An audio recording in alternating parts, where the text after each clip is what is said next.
Issue ఉండదు అక్కడ.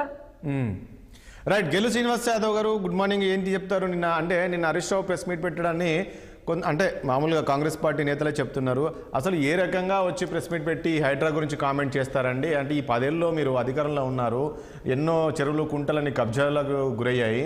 So ఇవన్నీ కూడా ఈ అక్రమ నిర్మాణం తొలగిస్తుంటే దీన్ని స్వాగతించాల్సింది పోయి ఒక కొత్త రకంగా ఇది మా ఎమ్మెల్యేలను టార్గెట్ చేస్తున్నారు, మా ఎమ్మెల్యేలు కండో కప్పుకోకపోతే ఈ రకంగా కూల్చివేత ప్రయత్నాలు, ఈ రకమైన ఆరోపణలు సరైనది కాదని చెప్పేసి చెప్తూ ఉన్నారు. వాస్తవం కాదు. ఇప్పుడు కాంగ్రెస్ పార్టీ ప్రభుత్వం వచ్చిన తర్వాత రేవంత్ రెడ్డి గారు ఎంతసేపు తన కుర్చీని కాపాడుకునే ఒక ప్రయత్నం, తన కుర్చీని భద్రంగా ఉండటానికి ఏం చేయాలి, అవతల పాటు ఎట్లా ప్రలోభాలకు గురి చేయాలనే దాని మీదనే ఇవాళ రేవంత్ రెడ్డి గారు దృష్టి సారించారు. ఎందుకంటే ఇవాళ ఇంజనీరింగ్ కాలేజ్ సీట్ల కేటాయింపులో కనుక చూసుకుంటే అందరికి ఇచ్చారు. మొన్నటి ఎన్నికల్లో పాట ఎవరైతే కాంగ్రెస్ పార్టీకి డబ్బులు సప్లై చేసిర్రో, శ్రీనిధి ఇంజనీరింగ్ కాలేజ్ ఉదాహరణ చెప్తున్నాం, వాళ్ళకి సీట్లు ఇచ్చారు. అదే మల్లారెడ్డి రెడ్డి కాలేజ్ కట్టేసారు, అదేవిధంగా రాజశేఖర రెడ్డి గారి రాజశేఖర రెడ్డి గారి కాలేజ్ కట్టేసారు, మల్లారెడ్డి కాలేజ్ గారు కట్టేసారు. మిగతా ఎవరికి కడియలేరు. ఎందుకంటే వీళ్ళు ఏమో డబ్బులు ఇచ్చే పరిస్థితి లేదు, వీళ్ళు ఏం మేనేజ్ చేయలేరు. కాబట్టి మిగతా ఎవరైతే డబ్బులు మూటలు ముట్టయిపోరో వాళ్ళకి మాత్రమే సీట్లు పెంచారు. ఇవాళ బీఆర్ఎస్ పార్టీ అనే కారణంతోనే ఇవాళ మా పార్టీ నాయకుల కాలేజీలకు, సొంత కాలేజీలకు సీట్లు ఆపడం జరిగింది. ఇవాళ కొత్తగా హైడ్రా పేరు మీద ఇవాళ ముఖ్యమంత్రి గారు ఎంతసేపు ఇవాళ బ్లాక్మెయిల్ వేసే ప్రయత్నం చేస్తుండే తప్ప ఇంకోటి ఏం లేదు. ఎన్కన్వెన్షన్ ఒకటి మొదలుపెట్టి ఇక మిగతా అందరూ ఒక్కొక్కరి ద్వారా మొత్తం ఈ రాష్ట్రంలో ఈ హైదరాబాద్ చుట్టుపక్కల ఎవరైతే కబ్జాలు ఉన్నారో వాళ్ళందరితో ఒక రింగు వేసి వాళ్ళ దగ్గర డబ్బులు వసూలు చేసి ఇవాళ కాంగ్రెస్ పార్టీ అధిష్టానానికి ఢిల్లీ పంపాలని. కానీ ఇప్పుడు ఒకటి ఈ హైడ్రా అనేది ఏదైతుందో దీన్ని ప్రజలందరూ కూడా స్వాగతిస్తున్నారు. అంటే ఏం చెప్తారండి?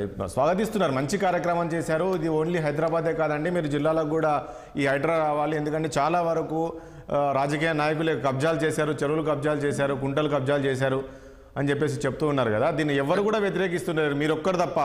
సార్ మేము కూడా ఏం వ్యతిరేకించట్లేదు.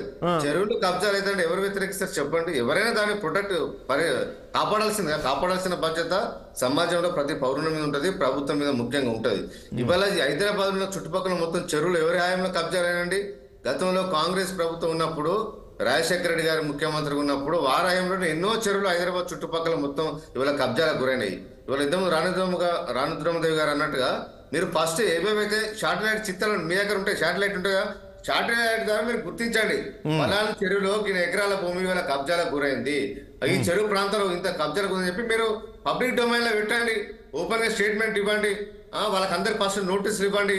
నోటీస్ పీరియడ్ ఇచ్చిన తర్వాత వాళ్ళు సురక్షితమైన ప్రాంతాలకు, మిగతా ప్రాంతాలకు వాళ్ళ సమ్మాన్ సేవన్నా కూడా వాళ్ళు తీసుకెళ్లే విధంగా వాళ్ళకి కొంత టైం ఇచ్చి పబ్లిక్ గా చెప్పాలి కదా. పలానా విలేజ్ లో ఒక 50 ఎకరాల భూమి చెరువును కబ్జా చేసిన వ్యక్తులు వీళ్ళు అని చెప్పి ఒక 10,000 మంది పేర్లు ఆ ఏరియా ప్రాంతంలో మీరు డిస్ప్లే చేయండి. అక్కడ ప్రజలే పోరాటం చేస్తారు. ఇవాళ ప్రభుత్వం మీద బడిని వాడకుండా. అవును గెల్లు, నేనేమంటున్నా, మీరే అంటున్నారు కాంగ్రెస్ హయాంలో కబ్జాలకు గురయ్యేది మీరు అంటున్నారు. సరే, మీరు 10 ఏళ్ళు అధికారంలో ఉన్నారు. ఈ రోజు ఈ కాంగ్రెస్ ప్రభుత్వం ఏదైతే నిర్ణయం తీసుకుందో అదేదో మీరే తీసుకుని ఉంటే ఈ రోజు ప్రజలు మిమ్మల్ని స్వాగతించేవాళ్ళు కదా. మీరు కూడా ఏం చేయలేకపోయారు కదా. ఈ రోజు కాంగ్రెస్ మంచి కార్యం తీసుకుంది, కార్యాచరణ చేపడుతుంది కదా. మంచి ఆలోచన కదా. మనం చూస్తున్నాం చిన్నపాటి వర్షం వస్తే హైదరాబాద్లో ఏ పరిస్థితి ఉంటుందో. సార్, మా ప్రభుత్వం వచ్చిన తర్వాత ఒక చెరువు కూడా కబ్జా గురికాదు, ఒక ఇంచు కూడా కొత్త వాళ్ళకి మేము పర్మిషన్ ఇవ్వలే. అప్పటి వరకు కాంగ్రెస్ గత ప్రభుత్వాలు ఉన్నప్పటి వరకు తెలుగుదేశం కానీ కాంగ్రెస్ ప్రభుత్వం కానీ ఉన్నప్పుడు వాళ్ళ హాయంలో కూడా ఎవరైతే కబ్జా తీసుకొని ఇండ్లు కట్టుకొని ఉన్నారో వాళ్ళు చాలా మంది పేదవాళ్ళు కూడా ఉన్నారు. పేదవాళ్ళని డిస్టర్బ్ చేయడం ఉద్దేశం లేక దాన్ని అట్లా హోల్డ్లో పెట్టాం. ఎందుకంటే వాళ్ళు అప్పటికే వాళ్ళు పర్మిషన్లు తీసుకున్నారు, అధికారులు మేనేజ్ చేసి అందరూ మేనేజ్ చేసి వాళ్ళ లో కూడా పర్మిషన్లు తీసుకున్నారు కాబట్టి వాళ్ళని డిస్టర్బ్ చేయలేదు. ఎంతసేపు మా ఫోకస్ హైదరాబాద్ అభివృద్ధి ఎట్లా జరగాలి, హైదరాబాద్కు తెలంగాణకు ఎట్లా పెట్టుబడులు రావాలనే దాని మీద మా గత ప్రభుత్వం ఫోకస్ చేసింది తప్ప ఇట్లా వ్యక్తిగతంగా కక్షలు తీసుకోవాలని చెప్పి వేరే ఇంకో కోణంలో కూడా ఆ ఉద్దేశం మా ప్రభుత్వానికి గతంలో మాకు లేదు. కానీ ఇవాళ వీళ్ళు వచ్చిన తర్వాత నేను ఏమంటున్నానంటే వీళ్ళు ఒకటేసారి అదే పని కాదు. ఒక పాయింట్ నిన్న హరీష్ రావు మాట్లాడుతూ కాంగ్రెస్ కండవ కప్పుకోకుంటే కేసులు పెడుతున్నారు అనేది. అంటే ఇక్కడ పల్ల రాజేశ్వర రెడ్డి కూడా రమ్మన్నారా? పల్ల రాజేశ్వర రెడ్డిని కాంగ్రెస్ లోకి ఆహ్వానించారు, రమ్మని చెప్పారా? సార్, వాళ్ళు ప్రతి నాయకులు వాళ్ళ ఉద్దేశమే అది కదా.